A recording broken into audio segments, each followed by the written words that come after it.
From Interior Alaska's most trusted news source, this is the Fbx Evening News.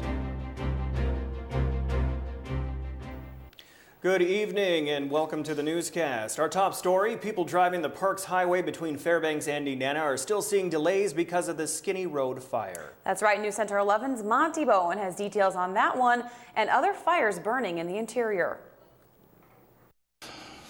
Fire officials say the area of the Skinny Road fire is extremely dry, and they are trying to keep the 1,400-acre blaze from spreading. It did burn some within its boundaries yesterday, but has been kept contained. Motorists are still having to follow pilot cars through the fire area on the Parks Highway from 6 a.m. to midnight between mile 322 and 332. So there's pilot cars that lead traffic both ways. We try and keep it moving as quickly as possible, but it's going to be an interruption of probably, I'd say 10 to 15 minutes wait. That's been the average wait at the roadblocks. Another fire was reported over the weekend and spread rapidly yesterday. It's called Stewart Creek 2 and is in the area of the military zone and the Chena Recreation Area. Some of it is on a military range where there could be the danger of unexploded ordnance, and they don't want people and equipment there. That fire grew from about 2,000 to 10,000 acres Sunday afternoon. Any fire that makes that big a run in one day is an indication of how dry the fuels are. In the next day or so, we'll be putting a Type 2 team on that because we'd rather it didn't make a run towards Chena Hot Springs Road or to the west toward Transmitter Site Road and Eielson Air Force Base either. So far this fire season, there's been a total of 414 fires that have burned 835,000 acres in Alaska. Monty Bowen, News Center 11. A bipartisan group of U.S. senators is urging the Obama administration to focus more on preventing wildfires.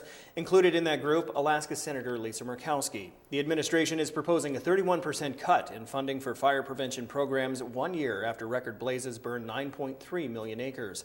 The federal government routinely spends so much money fighting increasingly destructive fires that it ends up using money meant to be spent on clearing potential fuels like dead trees and underbrush in national forests. In a letter to the administration, 4 senators call the habit nonsensical and said it just leads to bigger fires. They also strongly object to the proposed budget cut.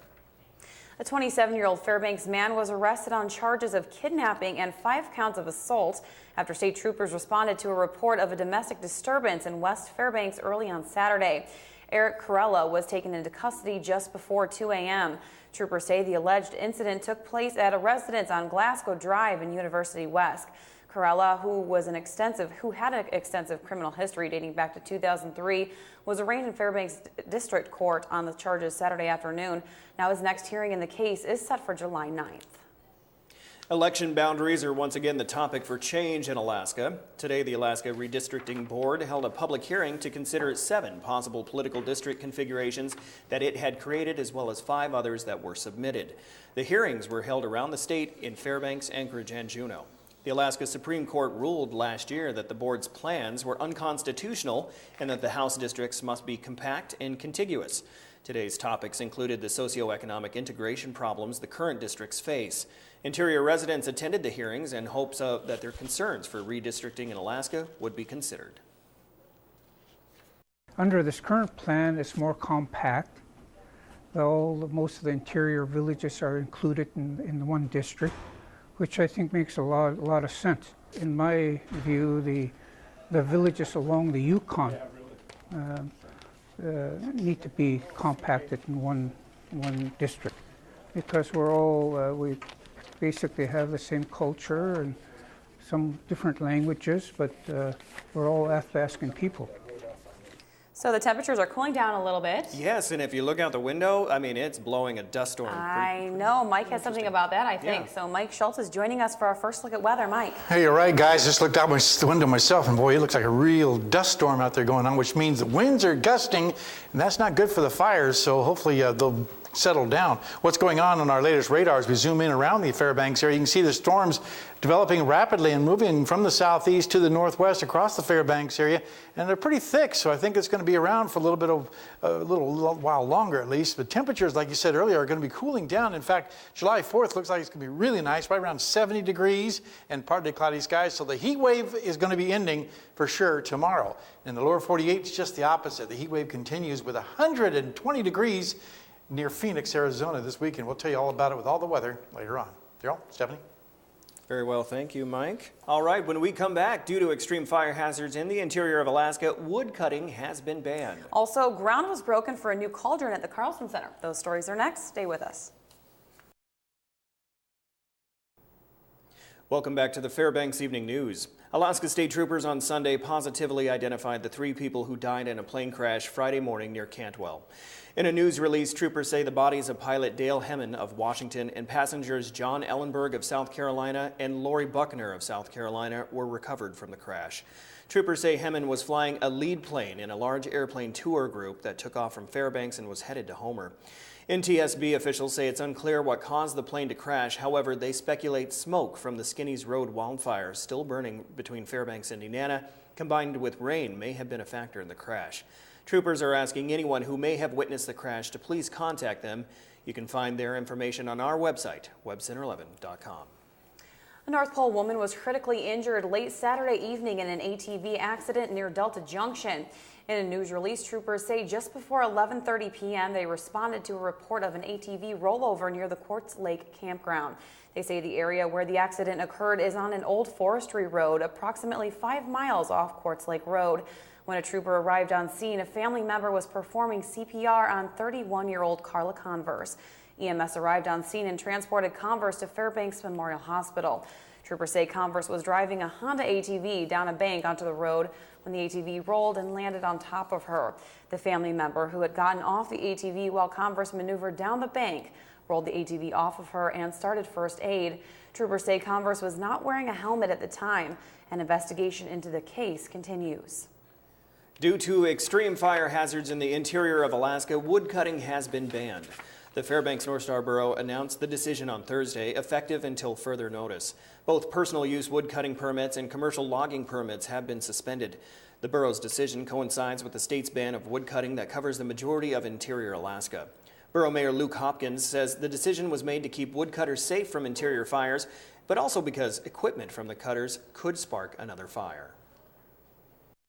And it is true that it's the chainsaws, it's the catalytic converters, it's the exhausts, it's the unfortunate tossing of a cigarette that can start a fire. And again, we're trying to be proactive in a condition that is very serious for us. Also included in the firewood cutting ban is the Fort Wainwright area. All wood cutting areas within the Yukon training area and the main containment area will remain closed until the wood cutting ban in interior Alaska is lifted. Individuals affected by the 2013 spring floods that occurred during the period of May 17th to June 11th, 2013 are being asked to call or go online to register for disaster assistance from the Federal Emergency Management Agency.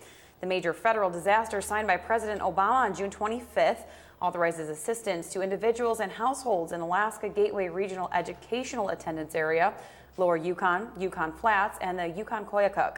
Disaster survivors have several ways to apply. First, individuals can call 1-800-621-FEMA. Another option is to register online at Disaster Assist or via web-enabled phone at tablet.m.fema.gov. The toll-free telephone numbers will operate from 7 a.m. to 10 p.m. local time, 7 days a week. Applicants registering for aid should be prepared to provide basic information about themselves. There is a fever beginning to run through the community. It's not a health hazard, but hopefully it will become contagious. Now, that fever is the Arctic Winter Games excitement. Today at the Carlson Center, that excitement was on display as ground was broken for the construction of an impressive cauldron that will be completed by August. The cauldron will be located as you come into the Carlson Center on your right. Now, the artistic creation will be a compilation of wood, steel, and concrete and will be on display long after the Games in March of 2014. So we're breaking ground for the cauldron that's being built here at the Carlson Center, and it's for the Arctic Winter Games. So in March 2014, when the games kick off, the cauldron will be lit, and then it'll stay lit all week long until the closing ceremonies. It'll be here forever, and so future events that are held at the Carlson Center, they can have it lit, and they can also have, besides lighting the flame, there's LED lights of different colors, so they could have those lit too for special events at the Carlson Center. That's awesome. Yeah, it's going to be something to see. Yeah, absolutely. So those games are a year away, but we've got sports to talk about now. Yes, we got some basketball tournament highlights and just some soccer action. We have a whole bunch of stuff coming up. And it was a great weekend for one of our local players who made some history. We'll have more on that out of the break.